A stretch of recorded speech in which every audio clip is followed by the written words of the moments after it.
అంటే ఒకవేళ all party meeting మేము ప్రపోజ్ చేశారు, నువ్వు సికింద్రాబాద్ హైదరాబాద్ రెండు డివిజన్ చేయనుంటివి, రెండు కార్పొరేషన్లు మొత్తం దాదాపు ఇక్కడ ఎన్ని ఉన్నాయి, దాదాపు 24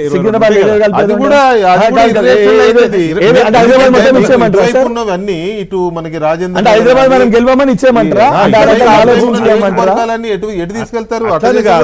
ఒక రేస్ సైబరాబాద్ కరెక్టే విఠల్ గారు, నో డౌట్ సైబరాబాద్ కార్పొరేషన్ చేయడము కరెక్టే, అక్కడ మల్కాజిగిరి కార్పొరేషన్ చేయడం అటువైపు ఒకటి చేయడము కరెక్టే, హైదరాబాదు ఎగ్జిస్టింగ్ కార్పొరేషన్ కరెక్టే. కానీ ఇంత జనాభాని తీసుకుపోయి దాదాపు 14 నియోజకవర్గాలతో చేయడము, ఇవేమో 3 నియోజకవర్గాలతో చేయడం సంథింగ్ ఎందుకో ఇది మీనింగ్లెస్ కనబడుతుంది. ఒకటి వెంకట గారు, ఇంకోటి సికింద్రాబాద్ ఎందుకు తీసుకోలేదు పరిశీలనలోకి కార్పొరేషన్ హెడ్ క్వార్టర్ గా అనేది ఒక చర్చ నడుస్తుంది. మల్కాజిగిరి కార్పొరేషన్ అంటున్నారు కదా, సికింద్రాబాద్ కార్పొరేషన్ అని అంటే సికింద్రాబాద్ కున్న దీనివల్ల అని వాళ్ళు అంటున్నమాట. నేను పబ్లిక్ లో ఉన్న ఒపీనియన్ 100 నుంచి 150 చేసినప్పుడు ఎందుకు ఆ రోజు పెట్టాలని ఆలోచించలేదు? నేను రాకముందు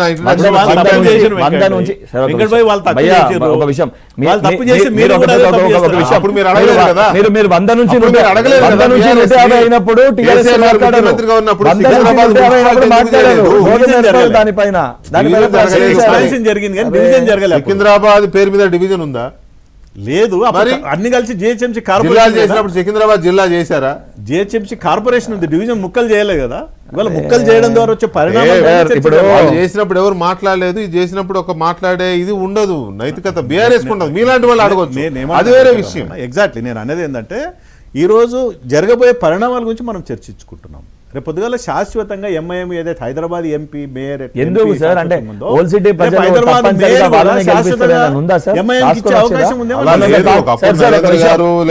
కాదు మొన్న నియోజకవర్గంలో 500 ఓట్లతో గెలిచారు. ఎందుకంటే ఒకప్పుడు నరేంద్ర గారు, ఒకప్పుడు బాలరెడ్డి గారు గెలవలేదు సార్. వస్తారు, అట్లెందుకు ఆలోచిస్తారు?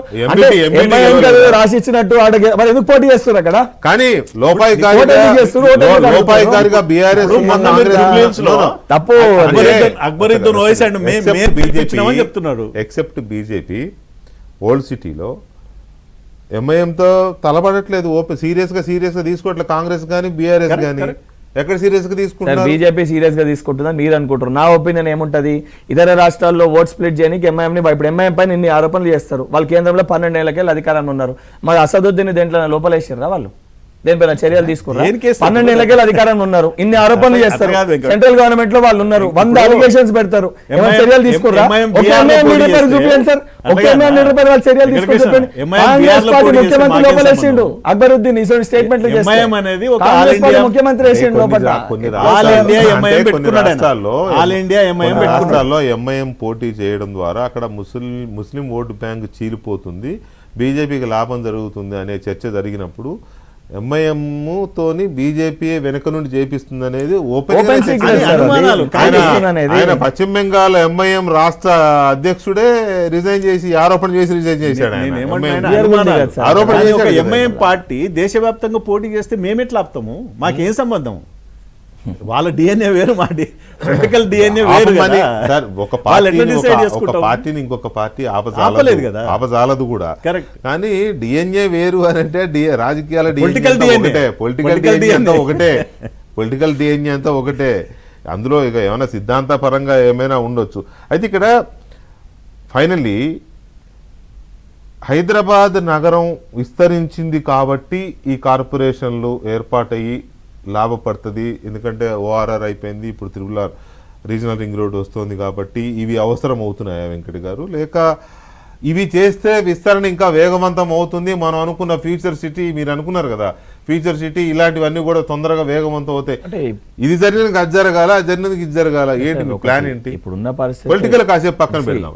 సార్ డెవలప్మెంట్ చూస్తున్నప్పుడు ఇవన్నీ మున్సిపాలిటీస్ పరిధిలో కూడా అనేకమైన లోపాట్లు, మిస్టేక్స్ అనేవి మనం చూస్తున్నాం. మున్సిపల్ పరిధిలో హైదరాబాద్ చుట్టుపక్కల మనకు కూడా తెలుసు ఎన్ని మిస్టేక్స్ అవుతున్నాయి. అడ్మినిస్ట్రేటివ్ అంటే సరే 1-2 జాగ్రత్తలో మిస్టేక్స్ కానీ, పర్మిషన్స్ వైజ్ కానీ, ఇప్పుడు చాలా మటుకు కూడా ఇవన్నీ ప్రాంతాలలో లాస్ట్కి గ్రామ పంచాయతీ ఉంటే పంచాయతీలవే పర్మిషన్ తీసుకొని హైరైజ్ బిల్డింగ్లు కడుతున్నాయి కూడా మనము గమనిస్తున్నాం. ఇది హైదరాబాద్ దీని పరిధిలో. అంటే ఎన్ని లూప్స్ వస్తున్నాయి కూడా అనేక మీడియా ఛానల్లో వాటి విషయాలలో కూడా కథనాలు అన్నీ కూడా అవుతుంది. ఇది అయినప్పుడు ఏమవుతుందంటే సార్, హైదరాబాద్ ఎక్కువ డెవలప్ అయ్యే ఆస్కారం ఉంటుంది, ప్రజలకు ఇక్కడ ఇంకా ఫెసిలిటీస్ ఎక్కువ అవుతాయి, అండ్ పాపులేషన్ కూడా డెన్స్ పాపులేషన్, ఈ ట్రాఫిక్ సమస్య ఏదైతే ఉందో, రోడ్స్ కానీ కనెక్టివిటీ కానీ పెరిగినప్పుడు ఆటోమేటిక్గా ఇది ఇంకా పెద్ద నగరానికి పెరిగే అవకాశం ఉంటుంది. బాంబేకి వాళ్ళకి అవకాశం లేదు. బాంబేకి సముద్రం అది ఉండడం వల్ల బాంబే ఎంత పెరిగినా మనకు పైకి సముద్రం వెళ్ళాలి. లేకపోవడం కలిసి వచ్చింది అనమాట ఇక్కడ అంటే మాత్రం మన ఈ అంశంలో. Yeah, correct. Deccan plateau region sir, మనదంతా కూడా ఫ్లాట్ Deccan, రీజియన్. Deccan, మనకి ఎక్కడ కొండలు కానీ ఇవేం లేవు. డెక్కన్ ప్లాట్యూ రీజియన్ ఫ్లాట్ గా మనము 4 దిక్కులో కూడా విస్తరించుకునే అవకాశం ఉంది. ఇటు భువనగిరి వరకు వెళ్ళొచ్చు, దాని తర్వాత అంటే రేపు పొద్దున ఇటు చౌటుప్పల్ దాకా వెళ్ళొచ్చు, ఇటు దిక్కు గోదావరి దాకా వెళ్ళొచ్చు. అంటే మొత్తం అంటే చెప్తున్నాను ఎక్స్పాండ్ కానీ. సో 4th సిటీ కూడా పెద్ద దూరం ఏం లేదు సార్. ఆడదాకా అయిపోయింది కదండి, ఆల్మోస్ట్ నల్గొండ కలిసిపోతుంది. కలిసిపోయింది, ఆల్మోస్ట్ కామారెడ్డి దాకా టచ్ కలిసిపోతుంది. అయిపోయింది. రంగారెడ్డి, చౌటుప్పలు, తర్వాత షాద్నగర్, కామారెడ్డి, almost ఇటు దిక్కు ఎందుకంటే మనకి 111 జోన్ ఉంది కాబట్టి అడ్ది కొంచెం అవుతుంది. వేరే ఆల్ సైడ్స్ మనకి ఆల్మోస్ట్ మొత్తం అంతా కూడా పెరిగే పరిస్థితిలో ఉంది.